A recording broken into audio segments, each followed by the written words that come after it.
Hello students, very good morning to all of you. Dear student, now I'm going to discuss with you JK Bose 2023 PYQ and the part is zoology. Okay, and now we have a section A. In section A, we have a question that is expand the term MTP. You know, but very well, MTP means that is a medical termination pregnancy.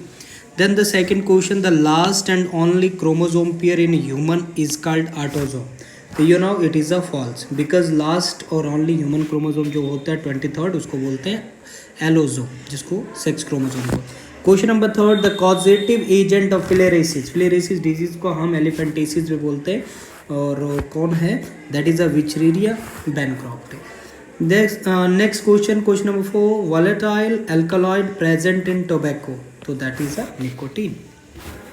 Now section B, question number 5, what are the point difference between the GIFT and ZIFT. तो ZIFT की बात अगर हम करेंगे तो gift मतलब है zygote और यू नो जिसका फुल फॉर्म है जाइगोट इंट्राफैलोपियन ट्रांसफर. ठीक है, मतलब जिसमें हम इन विट्रो फर्टिलाइजेशन करते हैं, मतलब लेबोरेटरी में ही मेल गैमेट फीमेल गैमेट को फ्यूज़ करके और एक 8 ब्लास्टोमेयर स्टेज तक यू नो बट लेबोरेटरी में कल्चर करते हैं. फिर उसके बाद 8 ब्लास्टोमेयर के फॉर्म में उसको हम फैलोपियन ट्यूब में ट्रांसफ़र करते हैं. तो इसलिए फर्टिलाइजेशन जो यहाँ होता है वो इन वीवो होता है. इन वीवो मतलब लेबोरेटरी में होता है आर्टिफिशियल. और जो गिफ्ट होता है उसमें हम गैमिट इंट्राफैलो जिसमें यू नो पर डोनर से गैमिट लिए जाते हैं और उनको फीमेल के बॉडी में इंट्रोड्यूस किया जाता है. लेकिन इसमें जो फर्टिलाइजेशन होता है वो जो होगा वो इन वीवो होगा. इन वीवो मतलब फर्टिलाइजेशन जो बॉडी के अंदर होगा. और जिफ्ट में जो था वो फर्टिलाइजेशन था वो था इन विट्रो, वो मतलब लेबोरेटरी में. ठीक है, तो ये डिफरेंट. नेक्स्ट आगे क्वेश्चन नंबर 6, टाइफाइड के सिम्टम क्या है. तो टाइफाइड कौन कॉज करता है, सैल्मोनेला टाइफी बैक्टीरिया कॉज करता है. इसके सिम्टम मेन होते हैं हाई फीवर आना, high grade fever 39 to 40 degree, weakness, stomach pain, constipation, headache, loss of appetite, भूख ना लगना, समझ ये सब. Then what is the function of endonuclease enzyme. तो न्यूक्लियस एंजाइम वो होता है जो डीएनए को कट करता है. एंडोन्यूक्लियस वो होता है जो डीएनए को विद इन पार्ट से कट करता है. तो उसको हम एंडोन्यूक्लियस बोलते हैं जो एक स्पेसिफिक पोजीशन से डीएनए को कट करता है. Then question number 6, we have a genetical engineered insulin का एप्लीकेशन. तो आपको पता है इसलिए इंसुलिन को genetically you know but RDNA technology के थ्रू डेवलप किया गया क्योंकि इंसुलिन के डेफिशिएंसी के कारण ग्लूकोज का you know but break down body में होता है. ग्लूकोज का लेवल बढ़ता जाता है जिसके कारण डायबिटीज़ मेलाइटस हो जाता है. तो इसलिए डायबिटीज़ मेलाइटस या जिसको हाइपरग्लाइसीमिक कंडीशन बोलते हैं तो उसको रोकने के लिए इंसुलिन का काम होता है. Then TS of human ovary. तो ये यहाँ डायग्राम है. इस डायग्राम को इसी तरीके से आपने ड्रॉ करना है जो आपके बुक में ऑलरेडी गिवन है. तो ये अपने दिमाग में बिठा दीजिए. Then question number 9, what are the steps involve in DNA fingerprinting. सबसे पहले डीएनए फिंगरप्रिंटिंग क्या होता है. डीएनए फिंगरप्रिंटिंग एक ऐसा प्रोसेस है जो स्पेसिफिक रीजन इन डीएनए में स्पेसिफिक रीजन जो जिसको हम रेपिटेटिव डीएनए पार्ट बोलते हैं उसको वो आइडेंटिफाई करता है. क्योंकि 99.9% जो ह्यूमन डीएनए होता है वो सभी ह्यूमंस में सेम होता है. सिर्फ 0.1% का डिफरेंस होता है और वही 0.1% रेपिटेटिव डीएनए होता है और उसी रेपिटेटिव डीएनए के बेसिस पर हम डीएनए फिंगरप्रिंटिंग करते हैं. और इसके स्टेप्स पूछा है तो सबसे पहले हम डीएनए को सेल को एक्सट्रैक्ट करते हैं. फिर उस सेल से you know but cell wall को डिज़ोल्व करके सेल वाल को डिज़ोल्व करके उससे डीएनए को आइसोलेट करते हैं. फिर उसके बाद डीएनए का डाइजेशन करते हैं मतलब रिस्ट्रिक्शन एंडोन्यूक्लियस से कट करते हैं. फिर उसके बाद कुछ फ्रैगमेंट जो होते हैं डीएनए के वो कुछ बड़े होंगे कुछ छोटे, उनको यू नो बड़ा फ्रैगमेंट अलग करते हैं छोटा अलग करते हैं. तो उसके लिए हम जेल इलेक्ट्रोफोरेसिस एक टेक्निक होता है उसको परफॉर्म करते हैं. फिर उसके बाद जेल इलेक्ट्रोफोरेसिस में जो एग्रो जेल यूज़ करते हैं वो ज़्यादा स्टेबल नहीं होता है. इसलिए वहाँ से इन फ्रैगमेंट्स को सेपरेटेड फ्रैगमेंट्स को हम next you know nylon sheet में ट्रांसफ़र करते हैं जिसको साउदर्न ब्लॉटिंग बोलते हैं या ब्लॉटिंग बोलते हैं. ब्लॉटिंग का मतलब ये होता है ट्रांसफरिंग, समझ है. तो सेपरेटेड डीएनए फ्रैगमेंट्स को हम एक और सिंथेटिक मेम्ब्रेन नाइलन शीट बोलो या नाइट्रोसेलुलोज शीट बोलो. फिर देन उसके बाद हाइब्रिडाइजेशन करते हैं. हाइब्रिडाइजेशन मतलब जो मेन रेपिटेटिव सीक्वेंस है उसको एसेस करने के लिए हम एक डीएनए का you know about small segment use करते हैं जिसको हम बोलते हैं VNTR probe, that is a variable number of tandem repeat. और उसी के माध्यम से वो एसेस होता है. अगर वो सेम होगा तो उसके साथ जुड़ेगा, नहीं होगा तो नहीं जुड़ेगा. तो एज अ रिजल्ट फर्दर फिर एट द एंड डिटेक्शन करते हैं जिसको हम ऑटो रेडियोग्राफी बोलते हैं. Got it. Then question number 10, Hardy Weinberg equilibrium क्या है? तो हार्डी वेनबर्ग इक्विलिब्रियम एक ऐसा लॉ है जो दो मैथमेटिशियंस ने दिया था। उनने ये कहा था कि अगर यू नो बट जो relative frequency various kind of genes की कोई large you know but population में है, तो उनमें यू नो बट जो अलील है वो हमेशा एक जनरेशन से दूसरे जनरेशन में कांस्टेंट रहेंगे अगर वहाँ पर म्यूटेशन नहीं होता, माइग्रेशन नहीं होता, सिलेक्शन, नेचुरल सिलेक्शन नहीं होता, रैंडम ड्रिफ्ट, जीन फ्लो, ये सब नहीं होता। तो कहने का ये मतलब है जेनेटिक हार्डी वेनबर्ग लॉ एक ऐसा लॉ है जिसने जेनेटिक इक्विलिब्रियम को डिफाइन किया। उन्होंने ये कहा था किसी भी पॉपुलेशन की जीन फ्रीक्वेंसी कांस्टेंट स्टेट में रह सकती है एक जनरेशन से दूसरे जनरेशन में अगर वहाँ पर फॉलोइंग जो मैंने फैक्टर बताया, mutation, migration, natural selection, random drift, ये सब अगर नहीं होता है तो वहाँ पर इवोल्यूशन नहीं होता, वहाँ पे यू नो अबाउट जो फ्रीक्वेंसी है अलील की वो कांस्टेंट स्टेट। और उसको मैथमेटिकली उन्होंने बताया जिसमें एक इक्वेशन दिया p square plus 2pq plus q square equal to 1, जिसमें p यहाँ पर रिप्रेजेंट कर रहा है डोमिनेंट अलील को और q यहाँ रिसेसिव अलील को। p स्क्वायर का मतलब होमोजाइगस डोमिनेंट, q स्क्वायर मतलब होमोजाइगस रिसेसिव। देन 2pq का मतलब हेट्रोजाइगस इंडिविजुअल जिसमें डोमिनेंट जीन भी है रिसेसिव, और 1 का मतलब है sum total of allelic frequency. तो जैसे आप देखोगे 2p स्क्वायर मतलब 2 कैपिटल ए से हम इसको रिप्रेजेंट करें, मतलब ये डोमिनेंट। 2pq मतलब 2 कैपिटल ए और एक स्मॉल ए। देन क्यू स्क्वायर मतलब स्मॉल ए। अब आप देखो इसमें आपको कैपिटल ए कितने मिल रहे हैं 3 और स्मॉल ए कितने मिल रहे हैं 3, तो 3 कट गए तो आपके पास क्या मिला 1, तो हो गया ना इक्विलिब्रियम, समझे? This is a equilibrium. Then next question है हमारे पास कि what is parasite? Add a note on ascariasis in human. Parasite वो होते हैं जो किसी लिविंग ऑर्गेनिज्म के ऊपर रह करके अपना फूड गेट करते हैं, एक होस्ट के ऊपर रिसाइड करते हैं और साथ में वो डिजीज़ भी कॉज करने लगते हैं।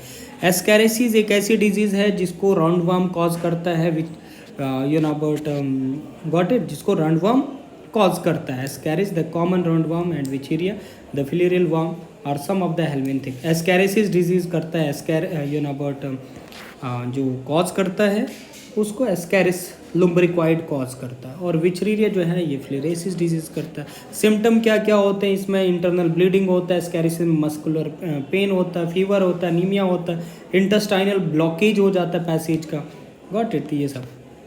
और give an account of gene cloning क्या होता है? जीन क्लोनिंग एक ऐसा मेथड होता है बायोलॉजी का मतलब जिसमें हम मल्टीपल एग्जैक्ट कॉपीज़ किसी जीन्स का जो भी डिज़ायरेबल जीन होगा उसकी गेट करते हैं। तो जीन ऑफ इंटरेस्ट इंसर्ट करते हैं self replicating vector DNA with genetic engineering में, और उससे हम एक न्यू डीएनए डेवलप करते हैं और उसी से बाद में हम मल्टीपल कॉपीज़ डेवलप करते हैं जैसे यहाँ सामने दिया गया। बायो सेफ्टी इश्यूज़ क्या होते हैं कि जो भी प्रोडक्ट हम इंडस्ट्री से बनाते हैं, खाने के प्रोडक्ट हैं या अपने स्किन पे यूज़ करने के प्रोडक्ट, तो उनका मतलब ये होता है कि अगर उनका प्रॉपर डाउन स्ट्रीमिंग प्रोसेस नहीं हुआ है, उनके क्या ड्रॉबैक्स हैं, उनको केमिकल कहीं उनमें ज़्यादा है, प्रिजर्वेटिव ज़्यादा, ये सब अगर असेस नहीं होंगे और ऐसे मार्केट में लॉन्च करेंगे तो एज अ रिजल्ट उसके कारण बहुत सारी प्रॉब्लम्स हो सकती है, जैसे उन्हीं के कारण इश्यूज डेवलप हो सकते हैं। द ट्रांसफॉर्म जीन में adversely affect the host, gene में result in development of cancer कर सकता है, डेडली डिजीज कॉज हो सकती है, death of the plant host. If the recombinant food product is a crop, they may be harmful effect with the gene present in the crop to the person eating the crop. Crop को problem होगा, खाने वाले को problem होगा,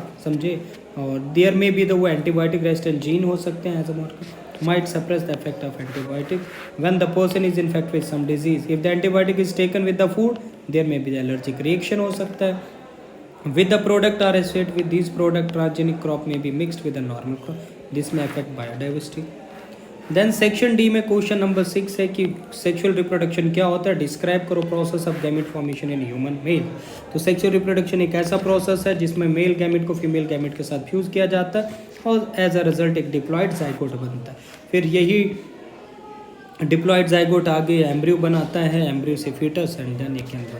लेकिन यहाँ question पूछा है कि process of gamete formation in human mails, कैसे गैमेट बनता है? तो ह्यूमन में गैमेट बनाने के लिए प्राइमरी सेक्स ऑर्गन्स होते हैं, मेल में टेस्टिस होता है, फीमेल में वो ओवरी होता है, और मेल में स्पर्मेटोजेनेसिस होता है और फीमेल में oogenesis होता है, और इसी के थ्रू ये सब स्पर्मेटोजेनेसिस oogenesis हार्मोन के इन्फ्लुएंस में ही टेक प्लेस होता है। जैसे मेल की बात करें तो मेल में कैसे, सामने बताया कि मेल में कैसे हार्मोन डेवलप होता है, गैमेट डेवलप होता है तो प्यूबर्टी में स्पर्मेटागोनिया का मेटोसिस होता है, उससे प्राइमरी स्पर्मेटोसाइट बनता है, उसकी मियोसिस होगा, दो हमारे पास सेकेंडरी स्पर्मेटोसाइट बनेंगे।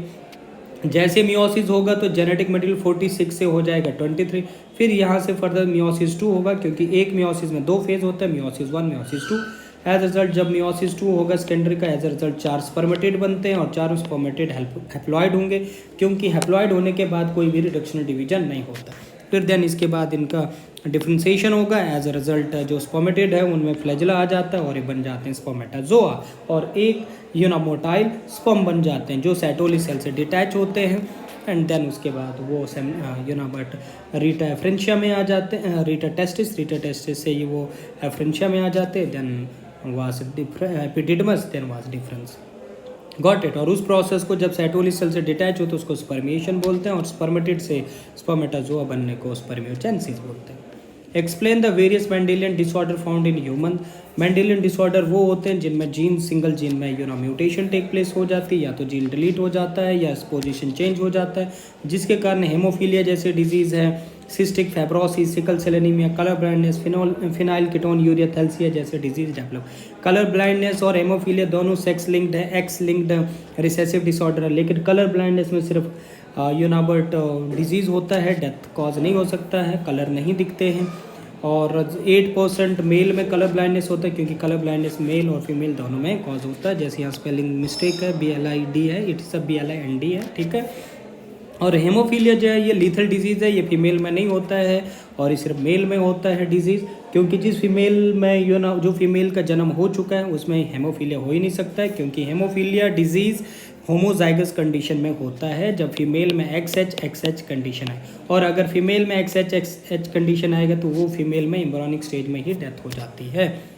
और सिकल सेल एनीमिया जिसमें GAG जैसे नाइट्रोजन बेस है उनका चेंज हो जाता है, GAG से GUG बन जाता है, जिसमें नॉर्मल हेमोग्लोबिन जो होता है, जिसमें नॉर्मल जो RBCs होता है बाइकन के, वो बन जाता है एक सिकल सेल फॉर्म में, जिसके कारण वो नॉर्मल RBCs को भी डिस्ट्रक्ट करता है और बॉडी में ब्लड की कमी होने के कारण अनीमिया हो जाता है। फिनाइल कीटोन यूरिया जिसमें एंजाइम की डेफिशिएंसी होती है, क्योंकि जीन जो इसके पीछे होता है वो डेफिशिएंट हो जाता है फिनाइल एलानाइन हाइड्रोक्सिलेज एंजाइम की, जिसके कारण phenyl alanine amino acid body में होमोजेंटिसिक एसिड में टर्न नहीं होता, और होमोजेंटिसिक एसिड जो होता है वो टायरोसिन में टर्न नहीं होता है।